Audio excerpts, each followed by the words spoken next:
예수 그리스도의 이름으로 기도드립니다. 아멘. 찬송가 185장 이 기쁜 소식을 찬양드리겠습니다. 통일 찬송가는 179장입니다.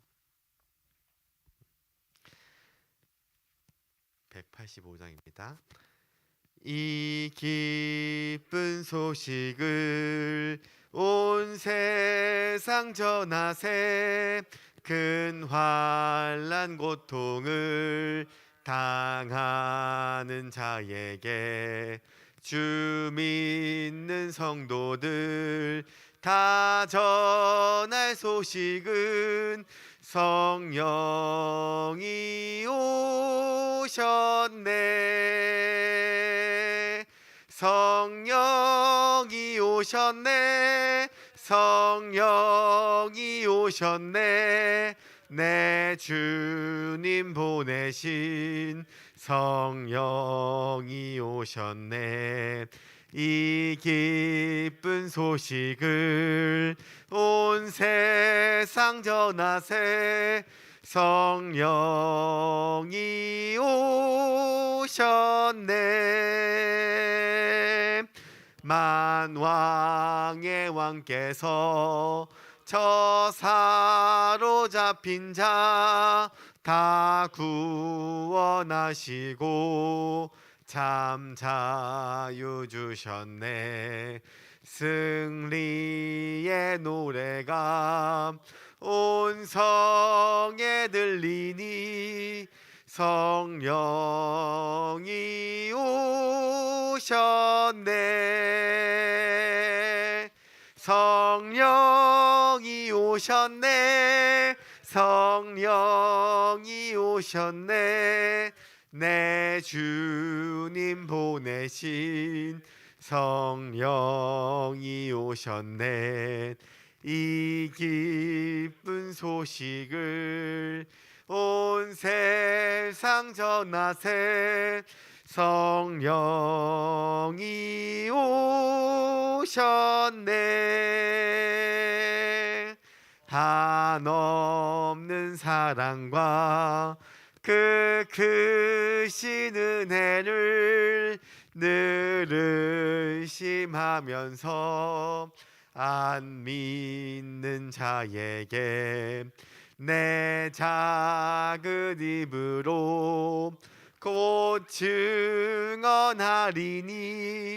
성령이 오셨네.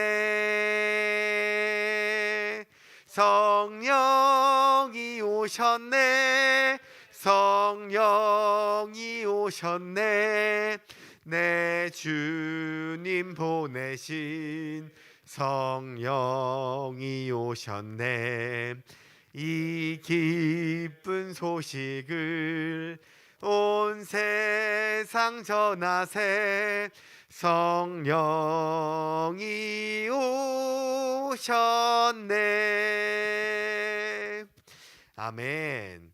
오늘 하루도 살아가면서 나의 삶을 통하여서, 나의 입술을 통하여서, 나의 모든 생각을 통하여서 주님을 전하는 시간 되기를 주님의 이름으로 소망합니다. 오늘 함께 나눌 말씀은 에베소서 4장 1절부터 6절까지 말씀입니다. 우리 1절부터 5절까지 교독하시고 6절은 함께 합독하도록 하시겠습니다. 에베소 4장 1절부터 6절 말씀. 네. 그것도 그 디스플레이를 바꿔주시면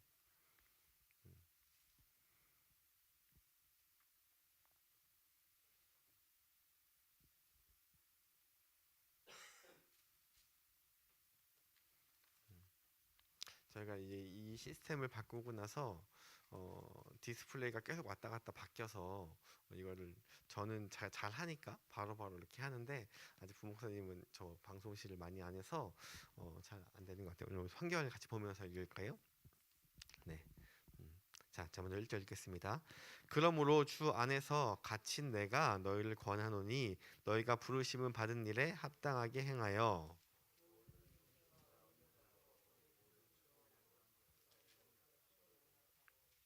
평안에 매는 줄로 성령이 하나 되게 하는 것을 힘써 지키라.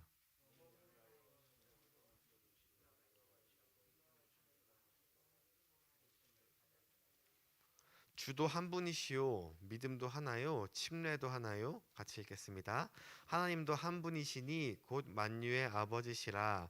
만유 위에 계시고 만유를 통일하시고 만유 가운데 계시도다. 아멘. 할렐루야.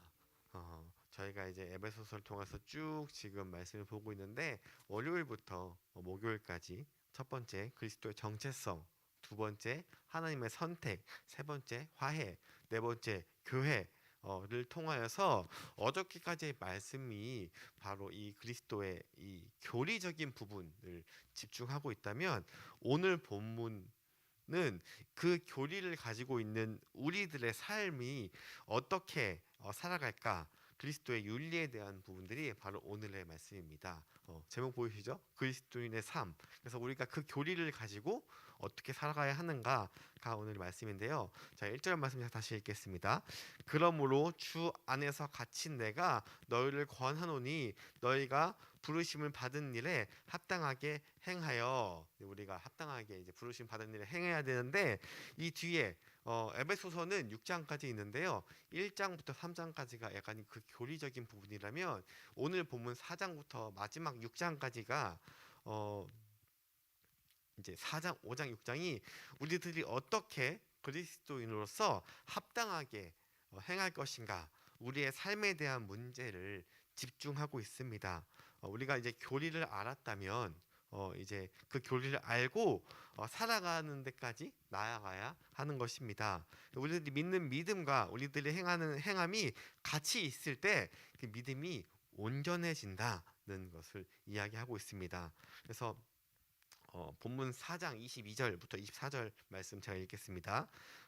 너희는 유혹의 욕심을 따라 썩어져가는 구습을 따르는 옛 사람을 벗어버리고 오직 너희의 심령이 새롭게 되어 하나님을 따라 의와 진리의 거룩함으로 지으심을 받은 새 사람을 입으라. 그래서 우리가 새 사람을 입어야 되는데, 새 사람으로서 살아가야 하는 데 있어서 에베소서 5장과 6장은 실질적으로 어떻게 살아가야 하는가에 대한 말씀들을 하고 있습니다. 그래서 아비들아, 자녀들아, 남편들아, 그리스도인으로서 어떻게 살아가야 하는지가 나와 있는데, 그럼 우리가 어떻게 이 새 사람이 될 수 있을까요?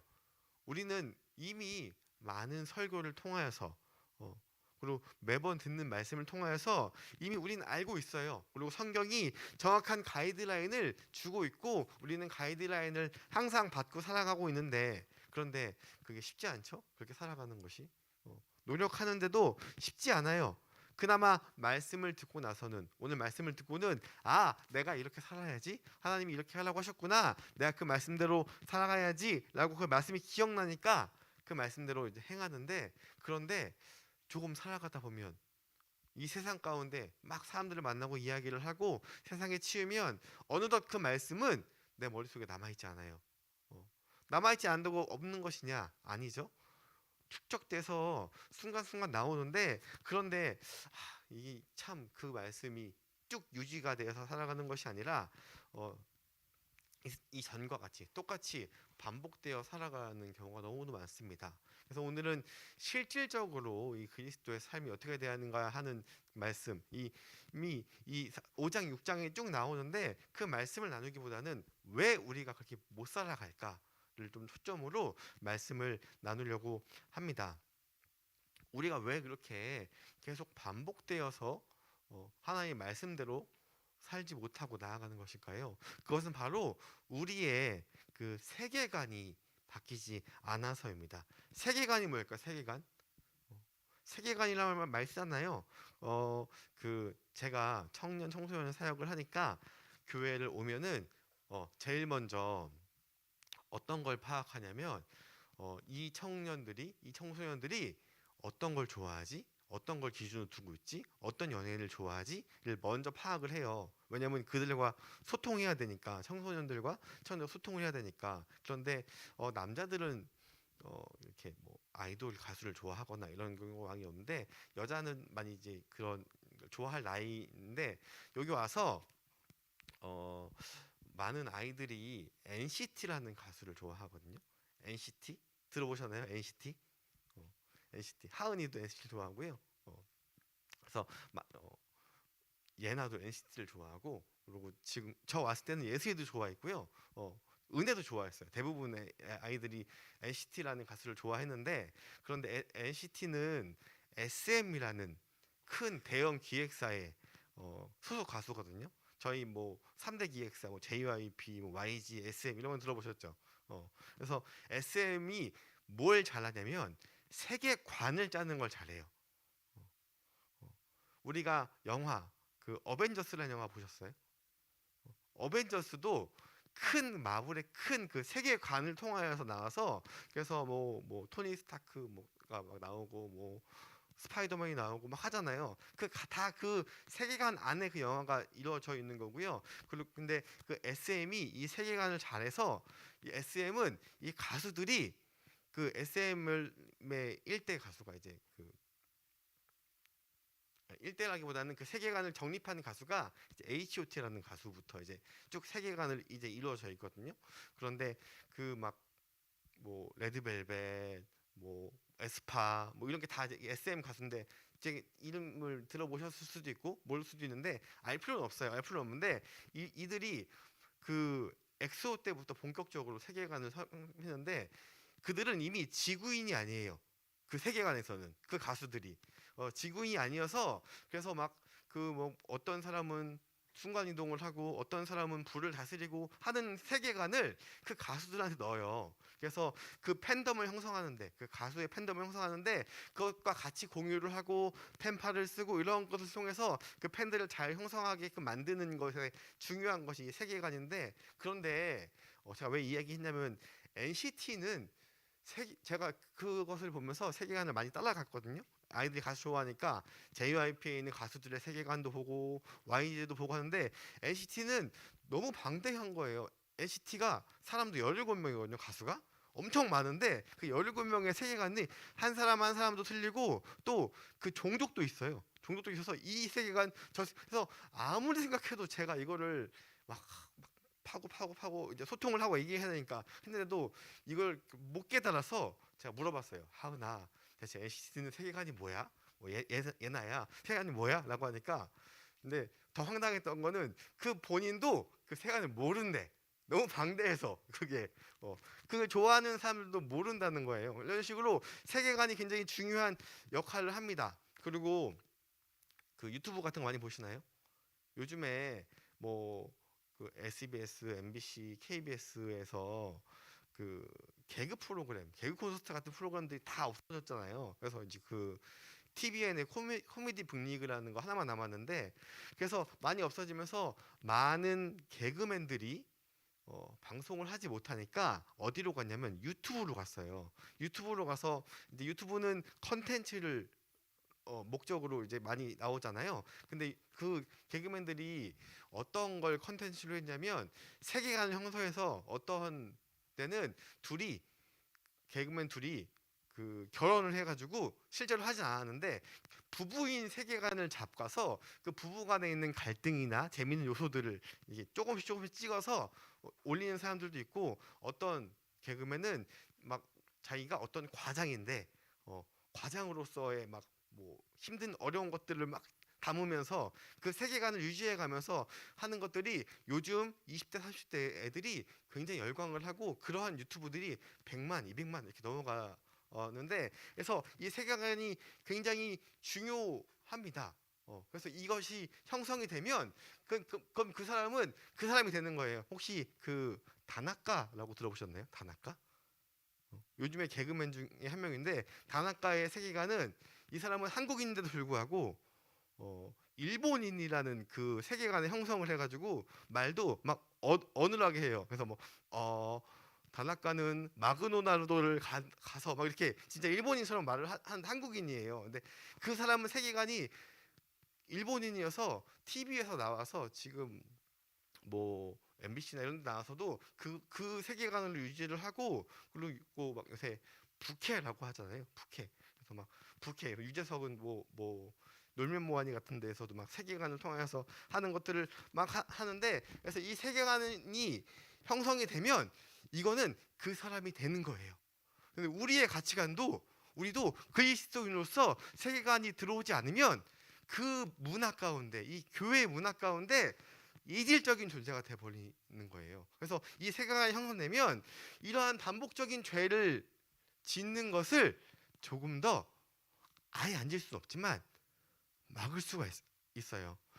우리는 지금 이 현재의 세계를 살잖아요. 그래서 내가 살고 있는, 내가 자라온 환경과 내가 경험한 경험치, 이런 것들로 인해서 이 땅을 살아가는 세계관이 성립이 됩니다. 그래서 우리의 세계관, 저의 세계관은, 저는 대한민국에서 태어났고, 그래서 저희 누나와 같이 쭉 자라면서 둘째의 세계관으로 쭉 자라서 지금 이 자리까지 온 이것들, 이 모든 환경을 통하여서 이 세계관이 형성이 되는 거예요. 그래서 이 세계관을 통하여서 뭐가 형성이 되냐면 저의 가치 체계가 형성이 돼요. 그래서 세계관을 통해서 가치 체계가 형성돼서 나의 가치관이 형성됩니다. 이 가치관은 틀려요. 어떤 사람은 돈이 가장 가치가 있고, 어떤 사람은 친구가 가장 가치가 있고, 지금 10대 말 20대 아이들은 돈보다, 명예보다, 공부보다 더 중요한 게 친구예요. 친구. 그게 1순위예요. 저도 20살 때 그랬고. 그래서 가치관이 형성됩니다. 그래서 이 어떤 게 진짜 가치인지, 어떤 게 진짜 가치 있는지가 형성이 돼요. 그래서 그 가치관에 의해서 나의 행동이 형성이 되고 있습니다. 그래서 우리는 이 세계관이 변해야 가치관이 변하고, 그래서 가치관이 변해야 나에게서 나오는 행동도 변하는 거예요. 그런데 이 세계관은 변하지 않은데 행동 양식을 변하게 노력할 수도 있어요. 근데 이것은 노력이 필요하고요. 그리고 나의 삶이 보장이 돼야 돼요. 만약에 내가 극한의 상황에 처해 있을 때, 혹은 내가 어떠한 선택을 해야 할 때, 이 세계관이 변하지 않고 가치관이 변하지 않으면 결국 마지막에 결정하는 건 뭐냐면 내 가치를 통해서 결정을 하게 됩니다. 그래서 20대 때는 제가 친구가 가장 중요했기 때문에 돈보다 친구였거든요. 돈보다 친구. 그래서 돈을 선택하느냐 친구를 선택하느냐의 이 갈림길에 있을 때 친구를 선택했어요. 제 20대 때는. 그런데 어느 정도 지나고 친구와의 관계에서도 막 뭐 분열, 다툼, 싸움, 뭐 의리가 최고였다가 의리가 아무것도 아닌 그 순간들이 찾아오잖아요. 순간순간. 그럴 때 그래, 친구보단 돈이야라고 돈을 택했을 때도 있었고요. 그리고 그러한 가치관 가운데 살아갈 때가 있습니다.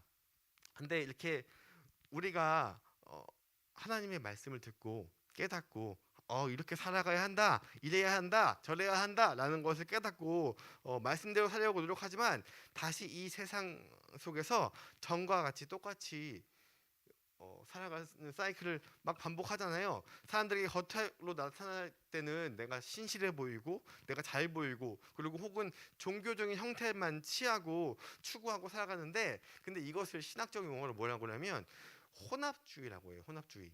하나님의 세계관도 있고 이 땅 가운데 세계관도 있어서 섞어서 하는 걸 혼합주의. 혼합주의라는 말 들어보셨나요? 이게 뭐 여기저기에서 많이 쓰이는데, 종교적으로 혼합주의는 어떤 거냐면, 제가 PPT를 준비했는데 이거는 네이버에 치면 나오는 종교적으로 나오는 혼합주의인데요. 혼합주의는 서로 다른 원리 위에 서 있는 사상을 무비판적으로, 그러니까 무비판적이란 말은 사실 중요하죠. 그러니까 혼합시키거나 서로 대립되는 것을 조화시키고 하나로 연합시키는 것이 바로 혼합주의라는 거예요. 그러니까 두 개의 다른 문화, 다른 것들을 합쳐서 새로운 혼합된 것이 나온다. 그래서 사실 저희 종교가 어디서 들어왔어요? 미국에서 들어왔죠. 그런데 미국은 새벽 예배가 없어요. 미국에 새벽 예배가 있는 곳이 있는데 어떤 곳이 있냐면 한인타운. 한국 사람들이 있는 곳은 새벽 예배가 있는데 미국 새벽 예배가 없어요. 그러니까 이 혼합주의에 대한 결과 중 하나가 바로 이 새벽 예배예요. 왜 우리나라는 새벽 예배를 드릴까요? 왜냐하면 우리는 뭐든 열심히 하는 민족이잖아요. 그리고 우리가 뭔가를 바랄 때 어떻게 했어요? 예전에 정원수에 물 떠놓고 비는 그 문화가 결국 노력 이런 결과와 합쳐서 이 새벽 예배가 태어난 거예요. 그래서 이 새벽 예배를 통해서 굉장히 많은 교회가 부흥이 됐고 선순환적인 것들이 굉장히 많아요. 그러니까 혼합주의가 다 나쁜 것이 아니에요. 근데 혼합주의에 대한 이 산물 중에 나쁜 것이 나오는데, 그런데 문제는 뭐냐면 복음을 제대로 이해하지 못하고 아직 이 구원에 대한 정의가 완전히 서지 않은, 우리 어저께부터 목요일까지 윤리적인 것을 배웠잖아요. 원본적인 것들, 이것이 완전히 성립되지 않은 사람들, 혹은 이 복음을 제대로 안다고 하는 사람들조차도 이 도덕적이고 윤리적인 이 많은 설교를 듣고도 그렇게 살아가지 못하는 것, 이게 바로 이 혼합주의의 산물이에요.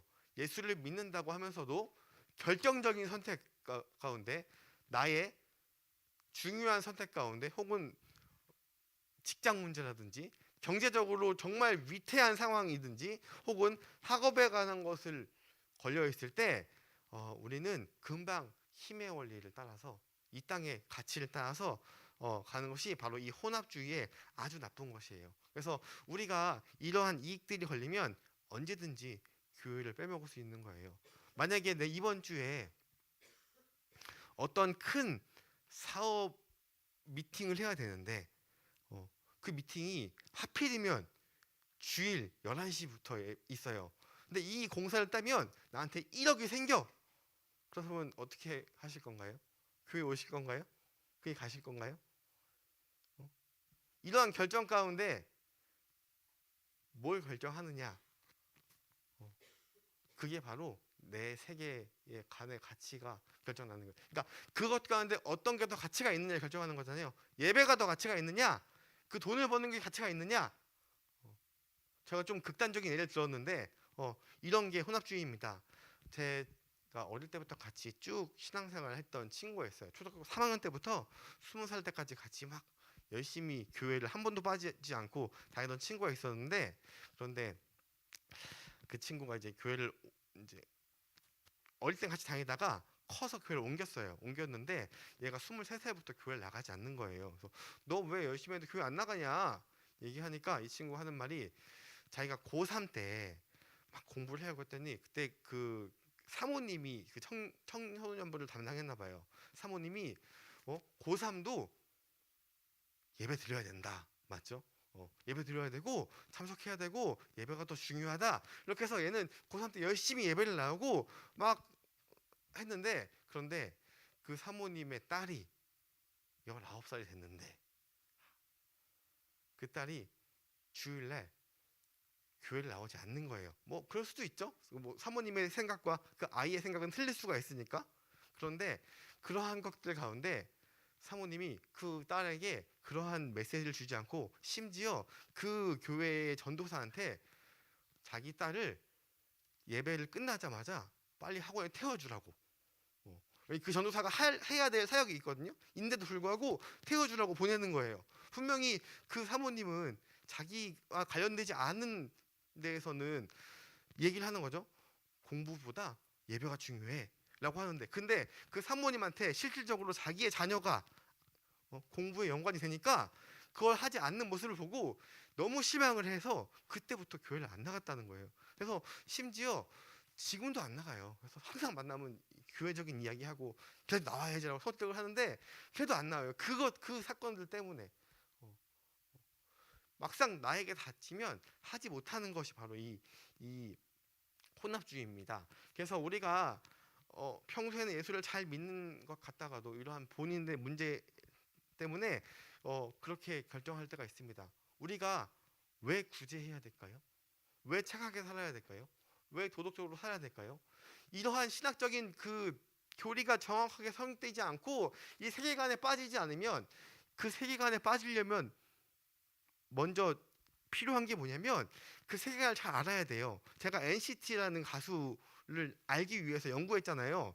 왜 연구했냐면 그 세계관을 알아야 소통을 하니까. 근데 결국 제 그 NCT의 세계관을 받아들이지 못했거든요. 그래서 저는 그 하은이나 혹은 예나랑 그런 NCT에 대한 얘기를 안 해요. 왜냐면 제가 못하니까, 모르니까. 근데 그들도 모르지만 저도 모르니까 그 얘기를 하지 않는단 말이에요. 왜냐면 그 세계관을 모르니까. 우리가 교회적 세계관이 명확하게 있어야, 명확하게 알아야 그것들 가운데 빠져서 이야기할 수 있는 것입니다. 이 기독교 사상 많은 혼합주의가 어디 가든 생겨났지만 이 힘을 추구하는 이 물질주의와 성공주의가 가장 대표적인 이 비성경적 세계관이에요. 근데 요즘에 이 힘이 굉장히 중요하고 물질이 굉장히 중요한 이 상황이잖아요.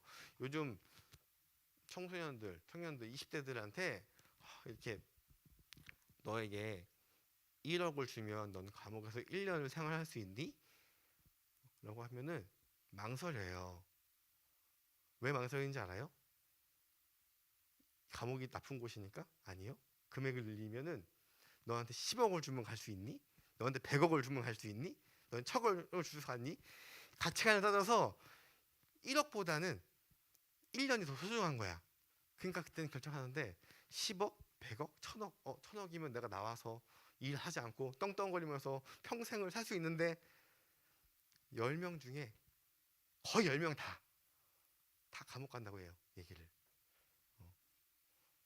근데 물론 그 양심이 있으니까 조건을 걸죠. 내가 죄를 지었어, 안 지었어. 죄를 안 지었으면 갈 수 있어. 근데 저는 죄 안 지어도 제 친구 중에서 감옥 갔다 온 친구들이 몇 있거든요. 근데 감옥이 별로 좋지 않아요. 질도 안 좋고 생활하기도 힘들고 되게 어려워요. 저는 가기 싫거든요. 그래서 근데 죄를 안 졌으면 감옥 같은 거 1년 갈 수 있다고 얘기하는 게 바로 이런 문화입니다. 요새 이런 말이 유행이에요. 만약 너가 돈으로 안 되는 게 있다면 그것은 돈을 더 쓰지 않아서이다. 돈의 금액을 늘리면 그 일을 한다는 거예요. 그게 바로 지금 이 세대의 이 세계관인 것입니다. 그런데 성경은 분명하게 이야기하고 있어요. 로마서 12장 2절 말씀. 아까 잠깐 띄워진 거 보니까 띄워진 것 같아요. 그러면 너희는 이 세대를 본받지 말고 오직 마음을 새롭게 함으로 변화를 받아 하나님의 선하시고 기뻐하시고 온전하신 뜻이 무엇인지 분별하도록 하라. 하나님의 요구를 정확한 거예요. 자, 다시 한번 묻겠습니다. 왜 구제해야 될까요? 왜 도덕적으로 살아야 될까요? 왜 착하게 살아야 될까요? 우리가 월요일부터 목요일까지 그리스도의 정체성, 하나님의 선택, 화해, 교회에 대한 부분들을 나눴습니다. 그래서 그것을 통하여서 하나님이 어떠한 분인지, 그리고 우리를 어떻게 구원해 주셨고 어떻게 선택해 주셨는지, 그리고 예수를 통하여서 우리를 하나님이 창세 전에 선택하셔서 예수를 통하여서 우리의 모든 죄를 다 값을 치러 주시고 우리를 하나님과 화해하게 하셨고, 그것을 통하여서 믿지 않는 사람들과도 화해하라, 이방인과도 화해하라고 말씀하시고, 그걸 감당하게 하기 위해서 예수님이 이 모든 만물의 머리로 오셔서 그 머리이신 예수님을 우리 교회에 보내주셨습니다. 그래서 교회의 머리가 되게 하셨어요. 그래서 우리는 이런 기독교적인 세계관이 딱 들어와 있어야 이 땅이 전부라고 이야기하는, 사후세계는 존재하지 않고 이 땅이 전부니까 이 땅에서 잘 살아가야 해, 이 땅의 가치가 제일 소중해 라고 말해야 하는 그 이방인들, 믿지 않는 사람들에게 복음을 전하고 살아야 하는 게 바로 그리스도인의 삶이에요. 자, 다시 한번 질문하겠습니다. 우리가 왜 구제하고 왜 도덕적으로 살고 왜 착하게 살고 왜 깨끗하게 살아야 할까요? 하나님이 그렇게 하라고 했으니까. 물론 그것도 맞지만 더 근본적으로는 그것을 통하여서 예수 그리스도 복음을 전해야 되는 거예요. 그러니까 그리스도의 삶은 기본적으로 내가 구원을 받았다면, 그러니까 내가 구원을 받는 게 그리스도잖아요. 그러니까 구원을 받지 않았으면은 아직 아니야. 구원을 받지 않았으면 제일 먼저 뭘 해야 되냐면 내가 구원을 받아야 돼. 예수 그리스도가 나의 삶이 나의 죄를 위해서 돌아가셨다는 것이 내가 마음으로 느껴지고 그것이 깨달아지고 하나님을 만나야 되는 게 우선이고, 그걸 만났다면 그 다음부터 나의 모든 행동과 삶과 말의 힘과 모든 것들이 기준이 뭐냐면 하나님을 전하기 위해서, 믿지 않는 사람들을 하나님께 전해야 되기 때문에, 믿지 않는 사람들을, 지옥에 갈 수밖에 없는 사람들을 하나님이 먼저 우리를 맏아들로 불러주셔서 우리의 동상들, 하나님이 아버지고 하나님 아버지를 통해서 우리가 많은 아들들, 딸들이 될 수 있도록 살아가는 게 바로 이 그리스도의 삶입니다. 그래서 이 세계관이 정립이 되고 형성이 되어야 이 세계관 가운데 나의 행동이 바뀌고 나의 가치관이 바뀌고 내가 그렇게 살아갈 수 있는 거예요. 이것이 없다면, 이 세계관이 없다면 하나님이 하라고 하셨으니까, 그것도 맞는 말이죠. 구제 하라고 한 거 하나님이 하라고 했고 예수님이 보여줬으니까 맞는 말인데, 그래서 그 구제해서 어떻게 할 건데, 내가 구제해서 뭘 할 건데, 내가 선하게 살아서 대체 뭘 할 건데, 너 착하게 살았구나, 너 하나님 믿는 사람이구나 라고 그냥 들으려고? 아니요. 그 행동을 통하여서 우리가 복음을 전하려고. 그러니까 궁극적으로는 복음을 전하기 위해서 착하게 사는 거고, 복음을 전하기 위해서 선하게 사는 거고, 하나님을 전하기 위해서, 그러니까 목적, 저희의 마지막 목적은 하나님을 전하기 위해서 우리가 거룩하게 살아가야 하는 것입니다. 자, 우리 다 같이 이 말 한번 따라해 볼까요? 우리는 거룩한 그리스도인입니다. 우리는 거룩한 그리스도인이에요. 왜 거룩해야 되냐면 우리가 거룩하게 살아가야, 우리의 삶이 거룩해야 우리를 믿지 않는 사람들이 봤을 때에도, 혹은 믿는 사람들이 봤을 때에도 하나님을 볼 수 있기 때문에. 제 친구는, 아직도 교회에 나가지 않는 친구는 그 사모님의 그 행동 하나 때문에, 근데 그 행동 말고도 사모님의 그 선한 행동들이 많겠죠. 그런데 그 많은 행동들이 있음에도 불구하고 그 작은 행동 하나 때문에, 물론 제 친구가 믿음이 약해서일 수도 있지만, 그런데 그 행동 하나 때문에 결국 교회에 나가지 않는. 근데 말은 예수를 믿는데요, 그 친구도. 근데 예수님 믿는데 제가 볼 때는 아니야. 왜냐면 그 친구를 통하여서 예수 그리스도가 드러나는 게 하나도 없어. 하나도 없으면 그건 예수를 믿는 게 아니라고 생각을 해요, 저는. 왜냐면 그 가치관이 들어오지 있지 않기 때문에. 그러니까 우리가 이 뒤에 5장, 6장을 읽어보시면 명확하게 어떻게 살아가야 하는지가 다 나와요. 자녀들아, 남편들아, 아내들아 얘기하면서 나오는데, 근데 그것을 하는 이유가 뭐냐면 그걸 통해서 믿지 않는 사람들을 구원하기 위해서. 그래서 오늘 하루도 우리가 거룩한 그리스도인으로 살아가서 이 땅 가운데 예수 그리스도의 세계관을 가져서, 그것이 아니고 이 땅이 제일 소중하고 이 땅에서 제일 잘 살아야 한다고 생각하는, 착각하고 살아가고 있는 사람들한테 끝이 있고, 그렇게 끝으로 살다 보면 결국 지옥에 갈 수밖에 없다. 그래서 예수 그리스도께서 이 땅에 오셔서 그 끝에 우리가 지옥에 갈 수밖에 없는 우리의 운명을 예수님의 아들, 하나님의 아들이 될 수 있도록 나를 먼저 보내주셔서 이 말을 전하게 하셨다. 너도 믿으면 이 세계에 들어올 수 있다, 천국 갈 수 있다를 전하고 사는 삶을 살기를 주님의 이름으로 축복합니다. 기도하겠습니다. 하나님 감사합니다. 하나님, 저희들이 성경의 말씀을 통해서 하나님의 교리를, 뜻을 쭉 정리하면서 봐왔습니다. 그리고 오늘 말씀을 통해서 우리가 그 말씀에 대한 정립으로 우리가 어떠한 세계관을 가져야 하는지, 그 세계관을 통해서 우리의 가치가 어떻게 변해야 하는지를 조금 더 명확하게 알게 해주시고, 그리고 하나님이, 예수 그리스도가 가장 나의 삶과 생각의 중심이 되어서 이 땅 가운데 살아가면서 하나님의 세계관을 펼치며 살아갈 수 있는 오늘 하루를 허락하여 주시옵소서. 이 모든 말씀 예수 그리스도의 이름으로 기도드립니다. 아멘. 하늘에 계신 우리 아버지여, 이름이 거룩히 여김을 받으시오며 나라가 임하시오며 뜻이 하늘에서 이룬 것 같이 땅에서도 이루어지이다.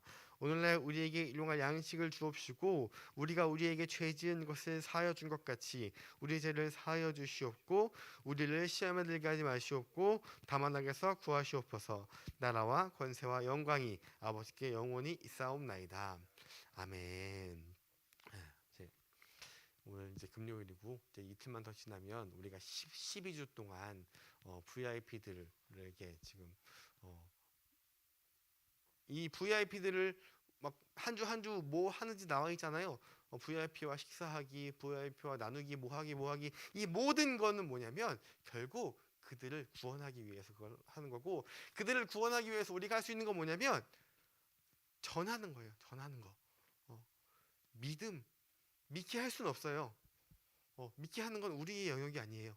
그건 주님의 영역이니까 전하는 것에 가장 효율적인 것은 교회에 와서 말씀을 듣게 하는 거예요. 그래서 이 돌아오는 주일날 VIP들을 잘 초청할 수 있도록 이 시간 가운데 그 VIP가 교회의 마음이 있어서 교회에 올 수 있도록 간절히 기도하는 시간을 추가하고, 물론 본인이 가져오고 하나님 앞에 나올 기도를 하고 오늘 하루도 그리스도의 세계관으로 나아가는 그러한 삶을 살기 소망합니다. 주여 한번 간절히 기도하겠습니다.